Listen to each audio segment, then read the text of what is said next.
Lord, we give you thanks and praise for you have made us in your image, and we are indeed fearfully and wonderfully made.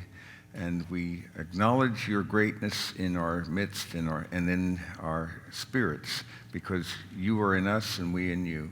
We are grateful for Christ, who's made all this possible. In his name we pray, amen. We're going to be picking up with part 2 of the Fearfully and Wonderfully Made overview of the human body. And just to give you a review again, the idea of God who created our inmost being and knit us together, knit me together in my mother's womb.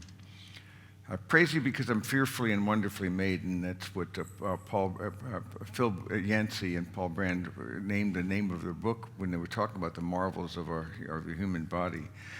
We've looked at our bodies in particles, and we explored what that looked like in terms of the wonders of the body on an atomic level.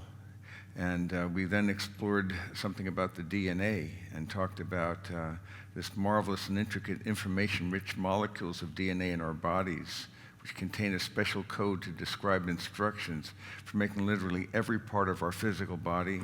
It's a multi-layered operating system, rich in information. We talked about the integumentary system, which has to do, of course, with our skin, our closest system in interacting with the physical world. We talked about it's the largest of the organs, actually, and very amazing features. The more you learn, the more amazing it becomes, actually. We looked as well at the muscular system. I love this. Imagine some people who pump it up. If a little is good, too much is just right. But the muscular system as well, 600 plus muscles that give us all our capacity for range of abilities and creative expression, our skeletal system, the wonders of that in which we form our design from a design and engineering point of view. There's nothing like it. And then we talked about as well the circulatory, the cardiovascular system, the circulatory system, and looking at the 60,000 miles of blood vessels that are in your body. And now we are going to be looking at the sensory system. And this is extraordinary. Each of your 5 senses that you have are just wonders and marvels. And you just scratch the surface of this, as you'll see, and you begin to realize how incredible it really is. When we look at the sense of sight, beginning with that, we realize the multifaceted human sensory system for all of these contexts, these capacities that God has granted to us. Consider the retina's rods and cones. It's a complexity of perceptual cells. Staggering, 127 million cells that are rods and cones that line up in rows as the seeing elements of that receive light and transmit messages to the brain. And these rods are slender, graceful tentacles that reach out toward light and outnumber the bulbous cones nearly by 120 million to 77 million. These red rod cones cells are so sensitive that even the smallest measurable unit of light, 1 photon, we can actually see. The range is staggering in its complexity. The human eye is exquisitely complex. We see from this brain image above it that on the retina are 120 million rods and cones for color, vision, and also for detail, these cones. And each eye has 1 million nerve fibers that electrically connect the photoreceptors in the retina to the visual cortex of the brain. And in this center, comprising only 1% of the human brain cortex, the image is reconstructed in such a way that we, quote, see it. The retina also contains 20 million rods for dim and night and peripheral vision, and they take continuous pictures under light conditions that can vary by a factor of 10 billion. So their range is just, we can't create anything like this. You can't retro-engineer anything that's in an analog world with that much success. You can make it very impressive, but the more you look at these things, the more amazing they become. The visual cortex has no easy task, because you see 1 billion messages a second stream in from the retina. Think about that, 1 billion messages a second. And only in the last few years have scientists gained a glimpse into how the visual cortex, how does it sort out these electrical signals?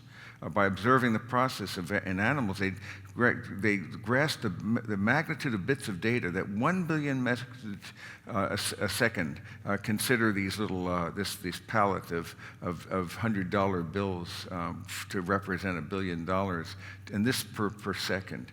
And so the human eyes are capable of seeing more than 1 million simultaneous visual impressions, and can distinguish somewhere between 8 and 10 million gradations of color, which amazes me.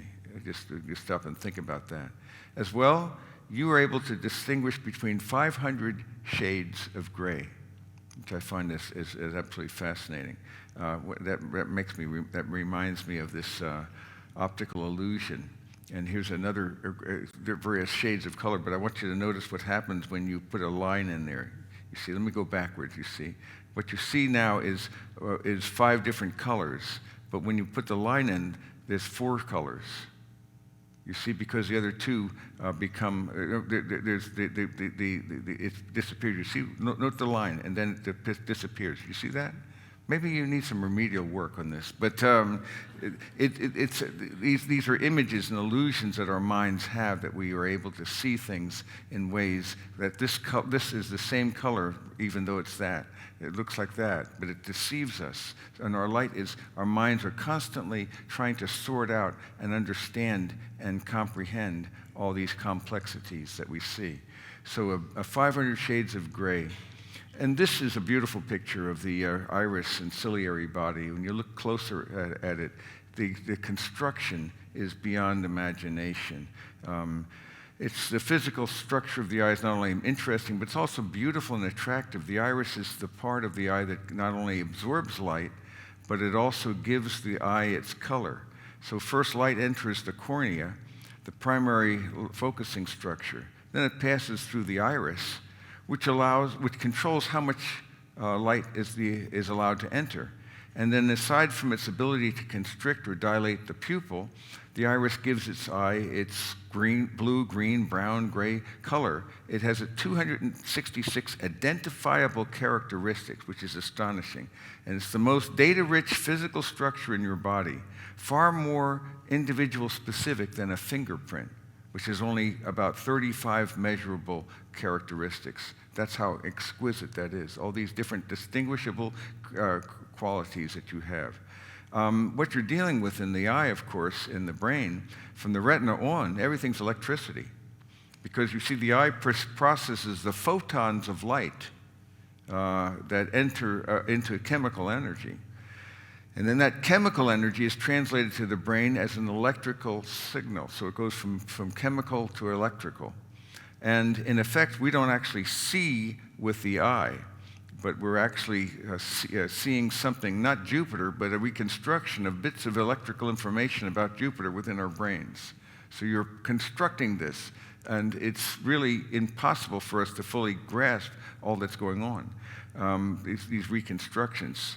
So you see, not only is eyesight marvelous, it's also incredibly powerful, fast. Just 1/3 of a second, the retina processes information regarding motion, so it has to pick up motion. And then it has to also, in that fraction of a second, form. It then also understands depth, and then color, and then solves the equivalent of nonlinear differential equations that would take a supercomputer 100 years to solve. It's when you stop and think about the quality of that. And the more we learn, the more impressive it's going to get, not less. So when you just think about the eye. Now we go to hearing, and again, we're just scratching the surface, but just to give a feel for what we're looking at here, it's a wonder. I love this image of Harold Whittles. He's a boy who, in 1974, heard for the first time after a doctor placed a hearing aid in his left ear. And I love that look of wonder and fear. It's, what am I hearing? What is this thing? This amazement. I use that as an image of what it will be like when we stand before Jesus and said, if I'd only known. You see? Yeah, it's an amazing thought. But the wonder, the ear has 1 million moving parts, and it can vibrate 20,000 times per second. And it can hear sounds over a range of intensity that varies by over 1 trillion. And it can distinguish among 2,000 different pitches. And to say that the ear is remarkably complex with equally remarkable features is a huge understatement. The fact is that the ear operates with completely different mechanical properties than does the eye. He never does the same thing same way. It's just astonishing how he sorts out problems that are impossible for us to even conceive. How could it even begin to be doing this? But we look at the incredible range of the human ear. The eardrum membrane has the flexibility to register the drop of a straight pin on the one hand, as well as the noise of a New York subway, which is 100 trillion times louder than a drop of a straight pin. And it could hardly be more sensitive. If ear sensitivity increased by a tiny amount, by the way, you'd actually hear the tiny movement of air molecules as a constant whooshing sound. And that's an affliction that actually some people have with disastrous hallucinatory effects. But it's got to be just right. How does it work? So after the eardrum vibrates 3 tiny bones, what happens is, and they're known as the hammer and the anvil and the stirrup. Remember that when you were a kid? I still remember learning about those little bones that we have. But it's even more amazing than they knew then. It transfers that vibration to the middle ear, and unlike every other bone, these do not grow with age. One day infinite has them fully developed. That's very unusual. So they are constant. They're in constant motion. And they unrelieved motion, since every sound that reaches us causes the bones to swing into action. Working together, they magnify the force that vibrated the eardrum till it's 20 times greater than it was when it entered. So it has to do that for the next step, because the vibration never reaches the brain.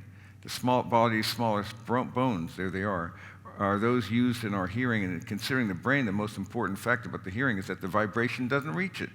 The process resembles a kind of a CD, which records sound not as a mechanical vibration, but how? As a series of electrical and magnetic codes and digitizes it. But ours is more complex than that. Once the vibration excites its appropriate sound receptor cell, the force inside the head changes from mechanical to electrical. And then thousands of wires or neurons lead from a patch of 25,000 cells into the auditory part of the brain.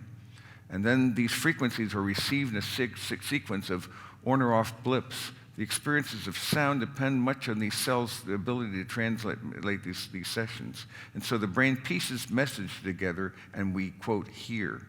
The organ of Corti, is the body's microphone. And so you'll have this 1-inch long chamber, exquisitely rich and wonderful. Begins with molecules of air and converts it to the mechanical pounding, and it ends up as a turbulent fluid force. So it turns it into a fluid force. The action of the 3 bones sets up a pulsating waves in the viscous liquid inside the sealed organ of Corti. Everything we know as sound depends on this seismic, it's kind of a seismic chamber. And inside you have 25,000 sound pre-tuned receptor cells that receive the vibration like strings of a piano waiting to be struck. And then seen through a scanning electron microscope, they resemble rows of baseball bats standing upright together. Each cell is filled with these, and will fire off these cells to the brain. When a 256 cycle vibration reaches them, you hear, quote, a middle C. And then each one, the vibrations are detected by the ear and transduced into nerve impulses that are perceived by the brain in the temporal lobe. You have 300,000 notes and textures that you can actually hear when we are in front of a full orchestra and you hear 12 different notes at once, as well as the variety of musical textures in each of the different instruments. And your hearing is so sophisticated and so nuanced that it can absorb, understand, and then translate this massive influx of information. And all the human ear has been designed to distinguish that many tones, 300,000 tones. How you hear it all at once and distinguish the oboe and the bassoon and the violin and the harp, and then see it in a coherent whole. It's beyond imagination the more you really think about great music. And it never sleeps.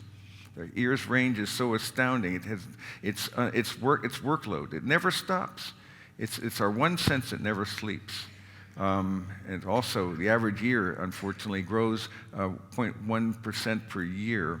So your nose will also continue to grow as well for a lifetime. Isn't that a lovely thought? Your smell, going to the smell, let me just, yes, okay. How do we smell? And again, another wonder. We consider when we hug a loved one and smell perfume or cologne or some other fragrance, how does it work? Smell operates by direct chemical action. And tiny olfactory receptors about the size of a penny here. There's a patch of receptive tissues at the top of your nasal cavities.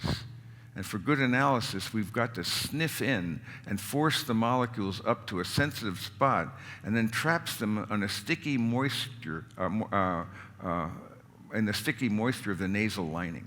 We inhale molecules of odor, then we dissolve them in mucus.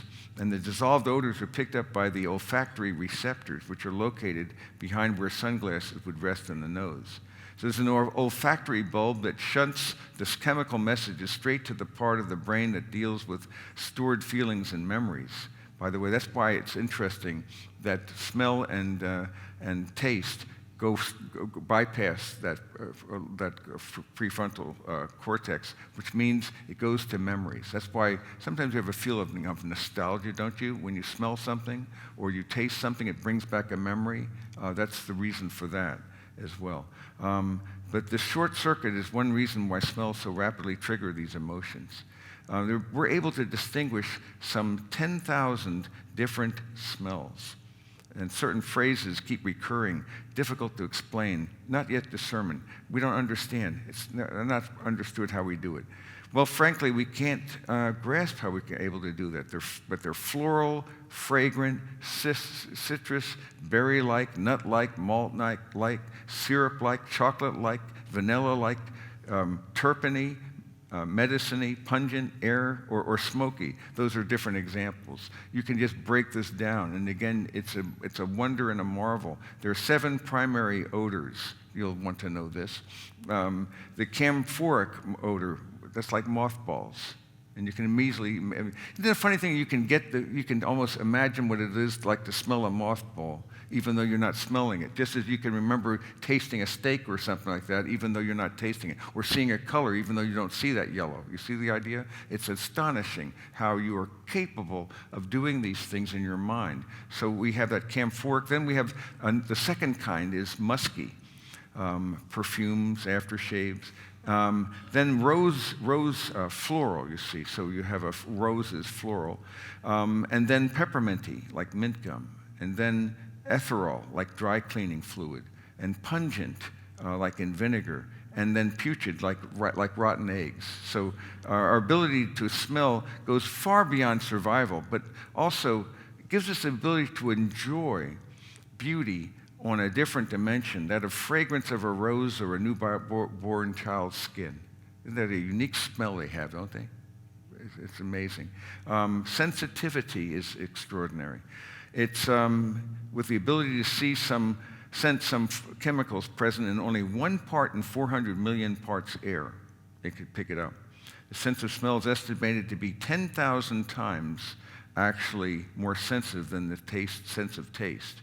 When odor chemicals strike the hair cells, they trigger a cascade of reactions that convert to electrical signals in the nerve fibers. And as little as a single molecule can trigger that action.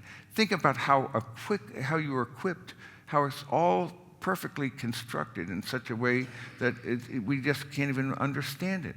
And then there are some smells, and then we look at the organs themselves and break them, go further down and down and down.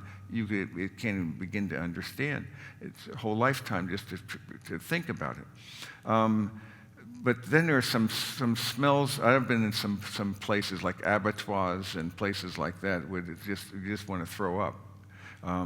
And I remember the first time I assisted on an autopsy. That was I still remember that smell. But it's oddly enough, you become accustomed to it. You all know what I mean by that. So an odor can be it's easily fatigued, and that's why an odor can be highly noticeable at first, but later is not sensed at all. It's a phenomenon known as habituation. And fish merchants and tanners and garbage collectors and paper mill employees are gradually accept this theory of this mercy of habituation. You get used to it, and that's true. It's really an amazing thought. Dogs, by the way, a side note, are renowned for their sense of smell and fantastic tracking ability. This is in part because humans have a pretty good scent. We live a scent trail. Their main thing is not eyes, it's their smell. It's the olfactory sense. And they track us. You see, because we shed 50 million skin cells a minute. And so what's actually happening is most researchers think that the scent trails consist of rafts, tiny bits of skin cells that have an odor when mixed with sweat and fed upon by bacteria, because the human body sheds all these, so many of these rafts are constantly falling from you, and they can pick it up and actually have scent trails. They have maps that they use. And so it's a very huge thing. That's why they have to deposit their scent and so forth. And so they have a whole system of doing this. Each person's scent trail is unique. And dogs are remarkably good at separating one person's trail from another. Taste, how about that tongue? Our ability to taste is one of the great pleasures of life. And we tend to realize its importance when we have a bad cold and temporarily lose our sense of taste. How does it work? Again, briefly. When you eat something, the saliva in your mouth helps break down your food, and that causes the receptor cells located in your taste buds to send messages through the sensory nerves in your brain. And your brain then tells you what flavors you're tasting. So they play the most important part of helping you enjoy the flavors of food. And there are 5 basic types. There's sweet, salty, sour, and bitter. And then there's also another one called the umami. And so there are different types that you have that, again, it's a whole cluster of wonders. Now, on a side note, the mouth and tongue have made their way into popular culture, the basis for the iconic logo of the rock band, the Rolling Stones. Perhaps the Stones logo designer wanted to capture the power of the tongue relative to the size. It's the strongest muscle in the body. And so there are chemoreceptors. Taste buds are located on the tongue, palate, and throat. We know where they are located and how they pick things up, translated into electrical signals. They send them by the cranial nerves to the brain. The taste is interpreted, it's recognized. Your brain's doing a lot of stuff at once. It's processing all these billions of things all the time. It's beyond imagination. It's this onion-shaped bud, and then it has this kind of one magnified further and further down. And then this automatic sophisticated electrochemical translation, you can label it, but the chance result of randomness, it cannot be the chance result of randomness in a chaotic universe. The experienced taste exists in the brain. For some mysterious reasons, your taste buds live a mere 3 to 5 days, and then they die off. Only, quote, experienced taste exists in the fortress of the brain. And this is with saliva. You think about saliva. If it can't dissolve something, you can't taste it. So you need to have that. And our saliva factory works hard and constantly. And it's critical to our survival. In a lifetime, an average adult produces 10,000 gallons of saliva, which amounts to about 3 pints daily. That 10,000 gallons is the size of an average home pool. Isn't that a bizarre thought? And if you didn't have the saliva, you couldn't taste a thing.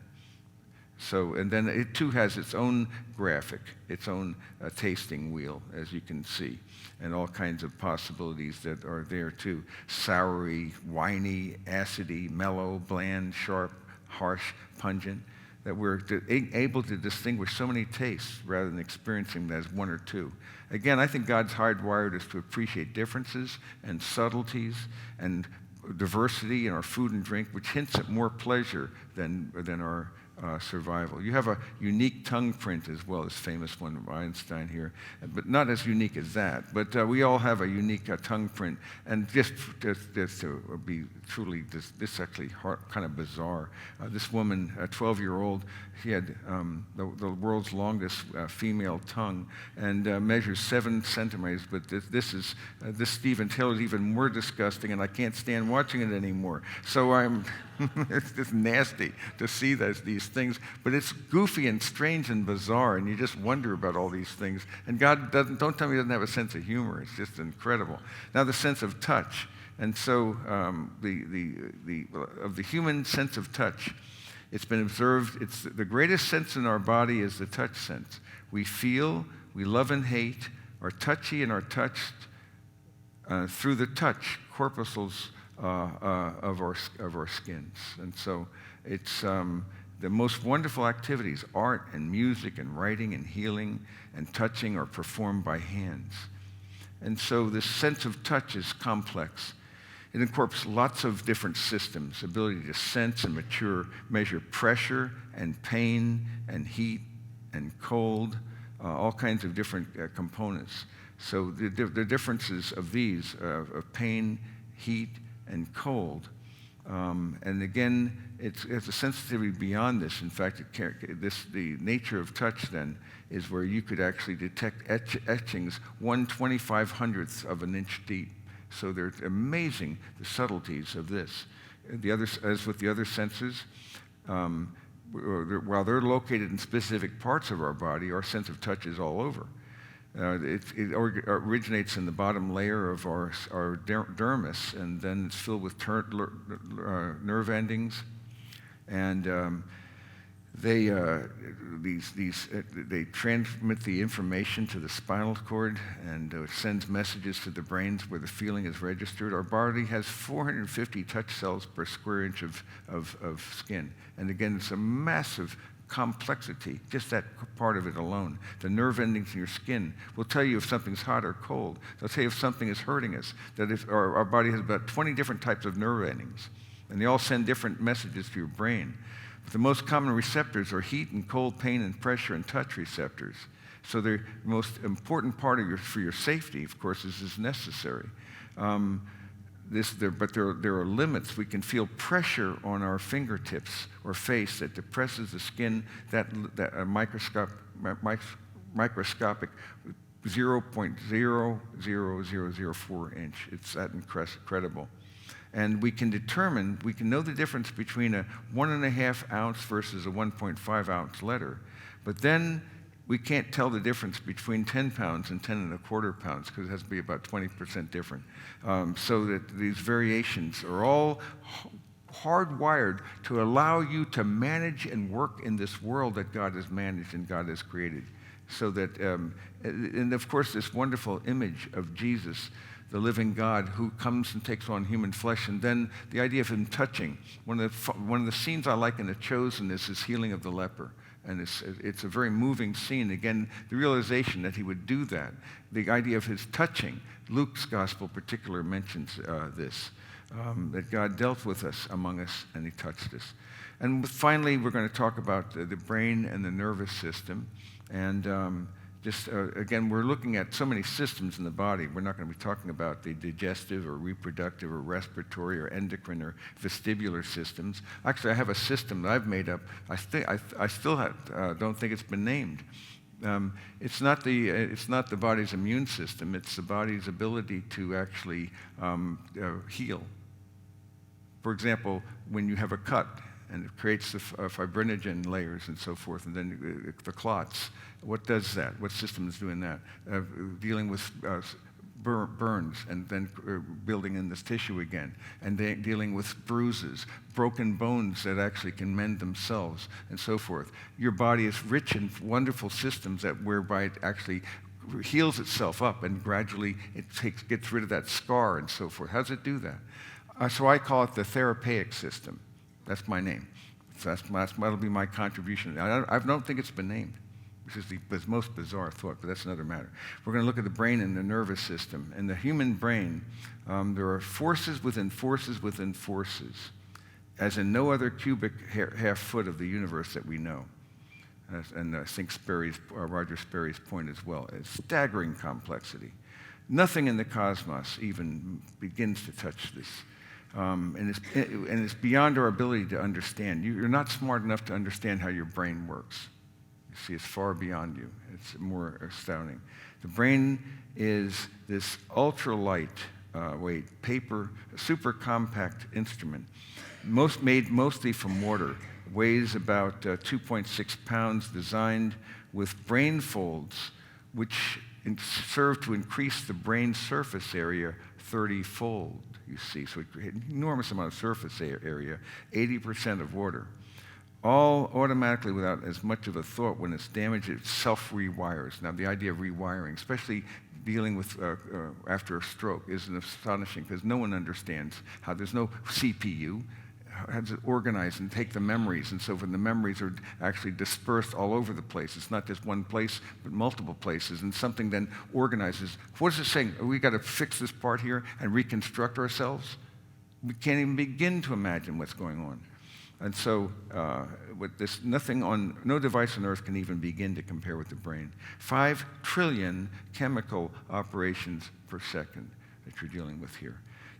Approximately 10 billion neurons, and some estimate as high as 100 billion. I've seen different estimates, but it's an enormous number. But each of these has 10,000 tiny branching dendrites. So it's these which multiply all the connections that you can have. And so 100 trillion at least, and probably more, I think, than that. Astronomical number of connections in the brain, which rivals the stars and galaxies of the universe, you see, added to the astronomical number of connections as a further layer of complexity, because no two of your nerve cells are actually alike. They're the same. Each one is unique in the entire universe in your neurons. So again, it staggers the imagination. As well, the synapses. Just as the sight, hearing, smell, taste, and touch senses work with completely different but perfectly suited technologies because they're all unique in its own way. The master craftsmanship in creating any one of these is beyond imagination. So the synapses function utilizing another creative technology. You wondered if the branches or dendrites actually touch each other in these connection points.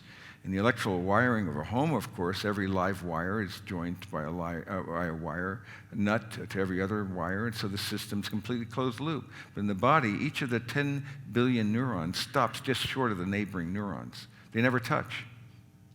They communicate chemically across that synapse.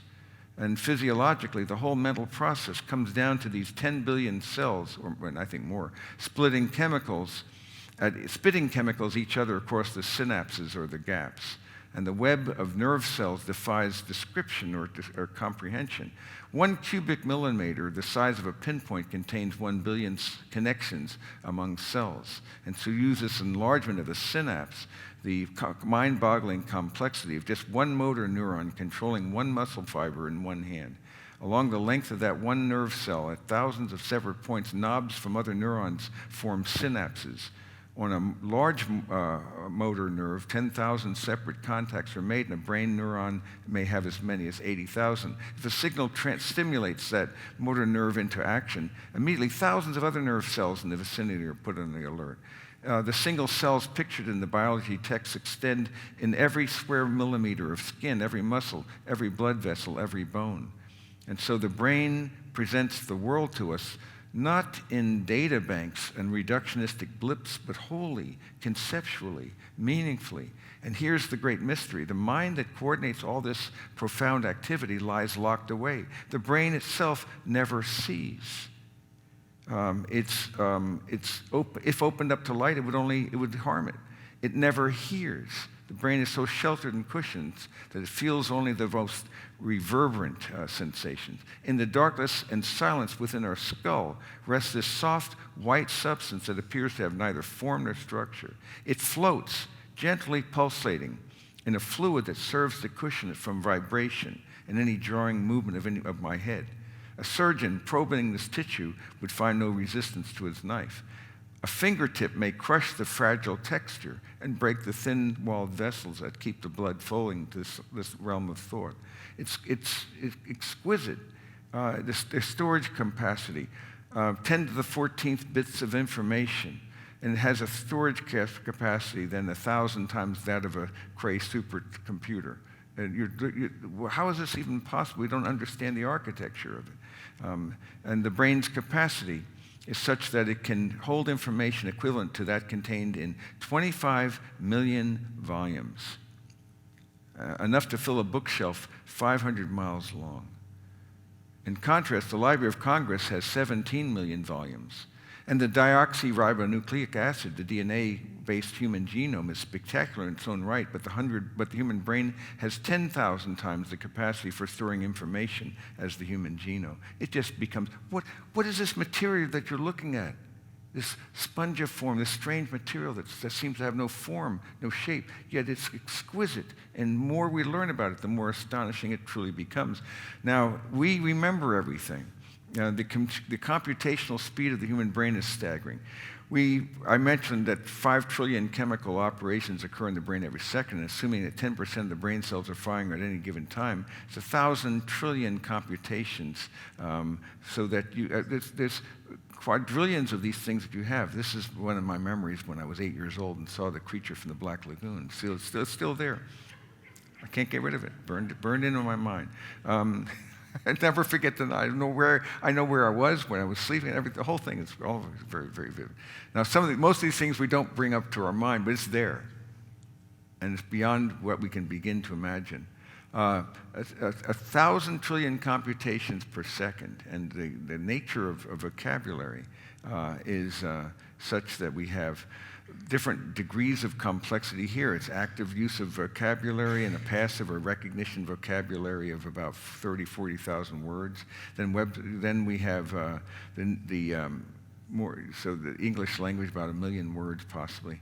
No one knows the exact number. The brain can create and understand and use these manifold nuances. It's not easy. Language to communicate with others it seems natural. But the brain is capable of thinking at a rate of 800 words a minute.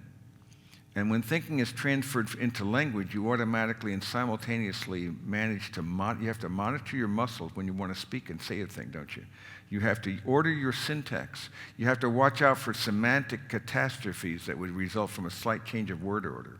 You have to continuously adjust your tone of voice, and your expressive gestures. You have to say something meaningful when it would have been easy to speak gibberish.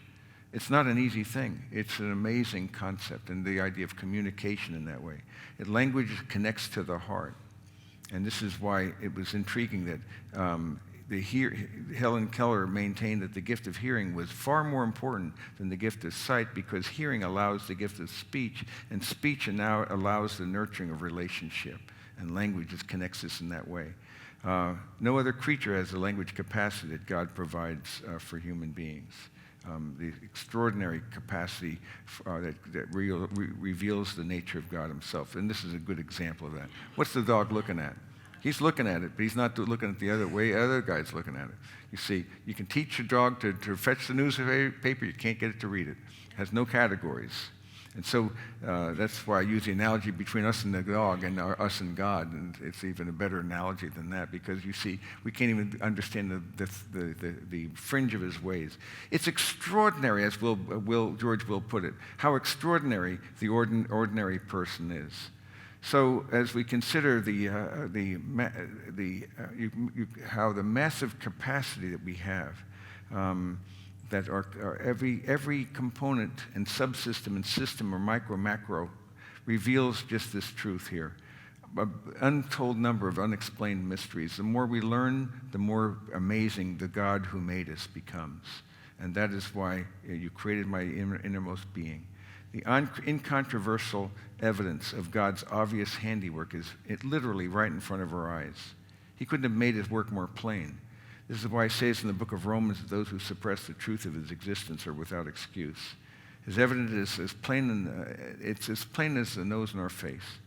And ultimately, we won't be accusing God, you didn't give me enough evidence. We'll realize it was there. And if you think the physical body is marvelous, wait till you see the resurrected body. And that, to me, is a wonderful thought.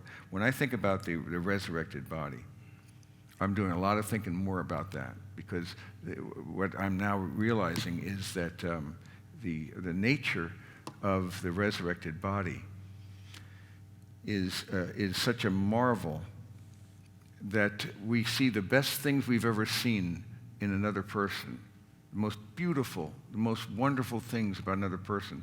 And as you know, I've switched that now to what I call the slingshot, because this has become so meaningful to me, this idea of the slingshot. And I've told you this before, but this is what I'm now doing. Taking this marvel, this wonder that we're seeing that's before us, and realizing that actually that's only hints of better goods to come. So I'm training myself to turn nostalgia into joyful anticipation. Huge difference. The best goods are not in the past. The best goods are yet to come. So if I begin to see that, I realize I see people as they will be more and more. And I take the most beautiful moment that I had with another person, and I realize that's not a lost good. It's an anticipatory good of a better thing I can't yet name. I don't have the capacity to see it. When I look into my wife's eyes and I see more and more the radiance of Christ in her, at the same time, I'm beginning to see a hint of what's to come, because the best goods of this world, the most wonderful moments, like my parents here, this beautiful picture of them when he was in the Army Air Force, that is not a loss, that's a hint of a better good to come, you see. So it's the way I see it. It's made all the difference in the world. So I want you to think in terms of the glory to come. The most wonderful moment of beauty, of intimacy and adventure you've ever known is only a hint of a better good to come. Lord Jesus, we give you the thanks and praise that you have made us in your image. And you have actually now taken on that image, that you have taken on humanity with undiminished deity, and that you wooed us and pursued us. You purchased us for yourself. And it's like the sacred romancer of our souls. You redeemed us, and you pursued us. You call us to yourself. And we pray for the grace of holy aspiration, of response, that we will respond to your loving overtures of initiative, so that when you call us, we will say, here am I. So let us be a people, we pray, who love you and pursue you and walk with you. What do we seek more than anything else? Who do we say that you are? And do we love you more than these? Amen.